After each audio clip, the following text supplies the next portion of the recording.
Yep, that's right. We're doing it. I made a Spider-Man homebrew class for D&D 5th edition. Let me just tell you, I think I actually really like it, and it might be very useful in, an upcoming game we're going to play. But before we get started, if you're watching this video and enjoy homebrewing various things in your D&D games, it'd be pretty cool if you hit that subscribe button, because we plan on doing a lot of different things here at the channel, including a lot of homebrew classes and monsters, as well as world building, terrain building, monsters, DM guides, and so forth. So, yeah, that'd be pretty cool. So you should definitely hit that subscribe button, and yeah, we got a lot of cool stuff coming. Anyways, enough of that, let's get started. With the popularity of the Spider-Man PS4 game and just how damn good it is, I decided to base some of the character and class around, that game's Peter Parker. Well, for the most part. In the game, you initially start off with a pretty good majority of your power since you're playing a mid-20s Peter Parker. A lot of the abilities you get during the game I try to imply into this class build. However, the initial starting levels will be your I just got my power, so how do I handle this type stage? I wanted to make a class where it felt like as you level, you grew into your powers as a superhero from the start, not just initially gifted by the gods with mega powers. Looking at you, paladins. So, let's start beating up bad guys and swinging from buildings, because this is how you play my homebrew class, the Web-Slinger. So with this being a homebrew class, there's a lot of mechanics that I've come up with myself.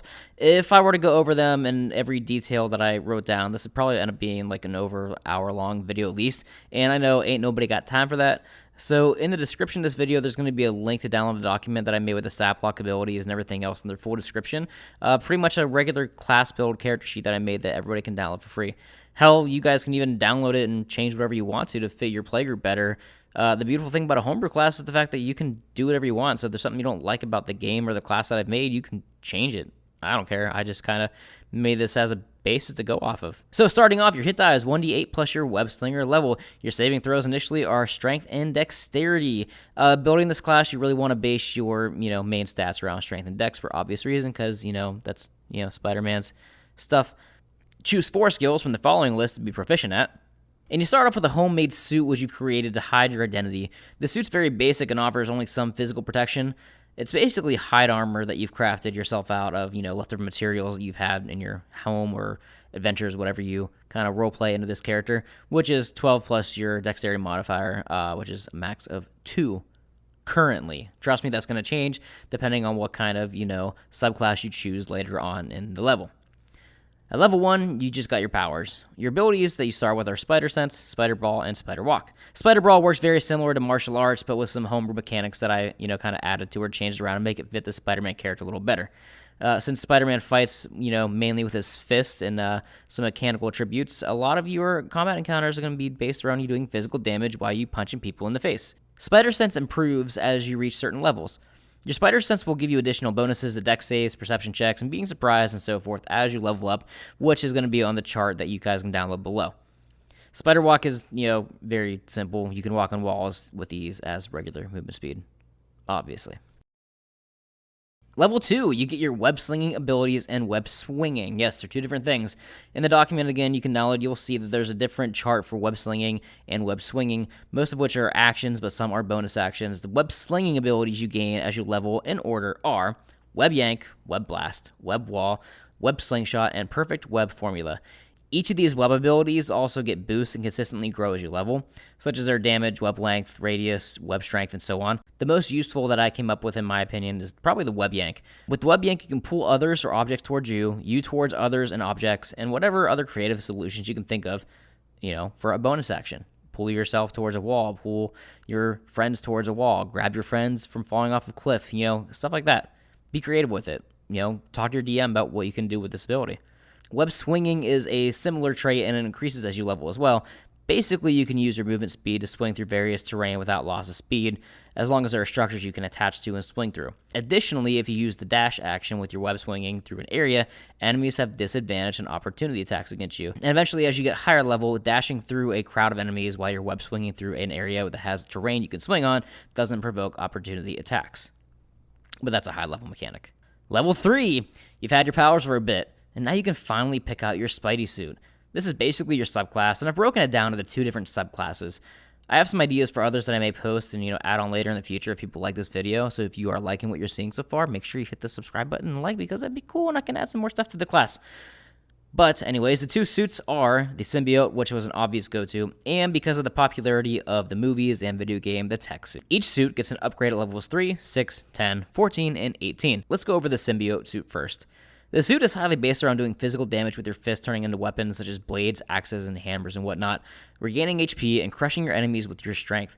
Since Venom is more of a brute than Peter Parker Spider-Man, a lot of his abilities don't rely on tech or stealth, but more brute strength and just fighting and crushing through people. The Symbiote armor now changes to the stats of padded armor, since you're not going to be dealing with stealth so much, and you're going to be regaining hit points through your various abilities you're going to be earning. The abilities you get as you level up are Form Weapon, Symbiotic Regeneration, Venomous Bite, Symbiotic Resistance, Otherworldly Strength, and Absolute Carnage. With these abilities, you'll regain health, turn your hands into weapons, get a lot stronger, bite the life away from enemies, and eventually sprout tentacles from your back and do massive single damage or AoE damage among targets. You can read the full description of these abilities if you download the free file below that has the entire character and class breakdown. I think a lot of them are really cool, and I put some decent amount of time into them with some of my friends. We worked on this class together.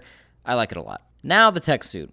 The tech suit is based more off of the Spider-Man PS4 game and current Spidey suit in the MCU movies. The suit armor type changes to 12 plus your dex mod without the loss of stealth checks, and without being capped out at +2 for your dex. As the Peter Parker Spider-Man is very stealthy, a lot of his AC really comes from more or less hiding, dodging, and flipping all around the battlefield rather than having big bulky armor like Venom would. The suit's abilities you get in order are Spider Drone, Web Bomb, Electric Web, Web Wings, and of course the Iron Spider. Had to go with that one. As you can probably tell, the tech suit is highly based around using your technology and abilities to assist the team, while still being a force of danger across the battlefield. The majority of your abilities you get with this class come from your subclass and web-slinging actions you learn as you level up. Aside from your suit and web-slinging abilities, and level 20 ability of course, the other things you're going to gain that you can see are extra attacks at level 5 and 13, and of course ability score modifiers at the standard levels. Again, I apologize for not going every single ability in depth, but if I did that, we'd be here all day because I put a lot of work into the class, as 90% of it is really homebrew mechanics. I highly suggest downloading the file below for free to read in depth in the class if it's something you really want to play. There's a lot of really cool mechanics, abilities, and different utility that you can use with this class. I think it's a lot of fun. I feel like this would be really, really fun to play. In fact, I'm probably going to play one of our homebrew games here probably soon. So anyways, the level 20 ability. Now before you listen to this and think, what the hell, just hear me out. I wanted to make a level 20 ability that was fair and relatable to Spider-Man himself, but I also added a pretty big mechanic that is meant for mainly, and I mean mainly, role-playing, not to be abused as a player. So, if you don't want to use the roleplay ability, I understand, as it may seem kind of ridiculous, but here it is. The level 20 ability, Hero's Might. Your adventures as a hero have significantly increased your willpower and drive to succeed towards victory. Once per long rest, if you are knocked unconscious, you may instead choose to become conscious again and regain 15 hit points. While still weak and running out of energy, your drive to succeed gives you one last fighting chance. Additionally, if you were to die, you may alternatively have one of the following happen, depending on which hero suit you choose. With the symbiote, you've bonded significantly with your symbiote as its host. Upon death, your symbiote recognizes this, and your soul and conscience become one with the symbiote. The symbiote then releases itself from the host and escapes and attempt to find a new host. If you choose to bond with another PC in the party, the player then has a connection to your conscience and gains a minor bonus of strength, maybe a little bit of a buff. Your DM can really homebrew how he wants to go about this. For all he cares, he could have the symbiote break off your body and go to the next big bad guy, and that could be the next enemy you face. Or it can go to one of the players and they can get a small little buff of your strength, since you guys are already level 20 by this point, most likely. Or, the symbiote can just travel off into the world somewhere. Maybe it'll be there another day for you guys to find. Again, this is a big homebrew mechanic. The tech suit. Your technical studies have allowed you to create a last resort effort to survive in case of the worst. If you were to die, your suit triggers this last resort machine, sending you to another random plane of existence of the multiverse. You wake up in the new plane conscious with 10 HP. Your player can return to the original universe in 1d4 game years after they obtain appropriate materials to successfully travel the multiverse. Yes, this is a Spider-Verse shout-out ability of sorts. The death ability again was added for roleplay only, storytelling, and flair. This gives your DM options to choose how they wish to continue the legacy of your level 20 character. I feel like if a character's hit level 20, they've gone through a lot of stuff and they're almost known worldwide, and they should be one of the strongest fighters known to man. If a level 20 character dies, it shouldn't just be a death. It should be something more than that. Something big should happen. It should be something big that happens that kills them, or a big event that happens when they die. I feel like this, as more of a roleplay aspect, is a very good solution to, killing off a level 20 Spider-Man type character. The death ability was added for roleplay, storytelling, and flair pretty much only. This gives your DM options to choose how they wish to continue the legacy of your level 20 character.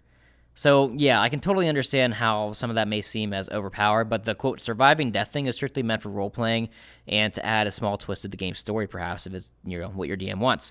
I feel like if you've reached level 20 with a character, then they probably have a pretty big legacy behind them, and a death of a level 20 character should have some pretty cool shit or significant stuff happen. Regardless of the roleplay ability, you still need to roll a new character. You're not going to be able to continue playing your same, Spider-Man character, because technically you did die. This is just for flair. Maybe your DM will decide to have you be the next enemy in the campaign. Your symbiote decides to take over other people in the world. Or maybe after you beat the big bad guy, your group will travel to another multiverse and search for the web-slinging partner who traveled to another dimension. I just like role-playing twists and crazy turns in games, and it felt like this would be something cool. If you don't want to use it, it's fine. Don't, attack me for it. I completely get it. I just wanted to add something that was, unique to a character death. So yeah, guys, that's an overview of my Spider-Man homebrew class, the Web-Slinger. Feel free to download the file below. It's all free. It's right there. It's just a Dropbox link. It's going to give you an in-depth description and charts and tables of the character class itself, stats, abilities, and everything else you wish for to build your class. If there's anything you want to change, then feel free to do it. I mean, it's a homebrew class. I came up with this myself. I made it myself. And, I'm not going to lie, I haven't playtested it yet. I plan on doing it soon, but I really wanted to get this out there because I was happy with how this homebrew class came out. It was actually my first one I did. I've done homebrew monsters and stuff in the past, but homebrew classes is a little different. I've added homebrew mechanics to a class in certain games, but making a complete class from scratch myself was something new I did, and I've really, really enjoyed it. So yeah, guys, if you like the video and you like the way I broke down this homebrew class I made, then maybe hit that subscribe button and I'll make some more of these in the future. Seriously, I had a lot of fun making this class. Comment below on which class you want to see me make next. Maybe you were inspired by a video game or movie like I was, and you want to see that made into a class. Or heck, make your own class and put it down below as well. Thanks for listening, guys, and we'll catch you on the next episode of the Cantrip Cast.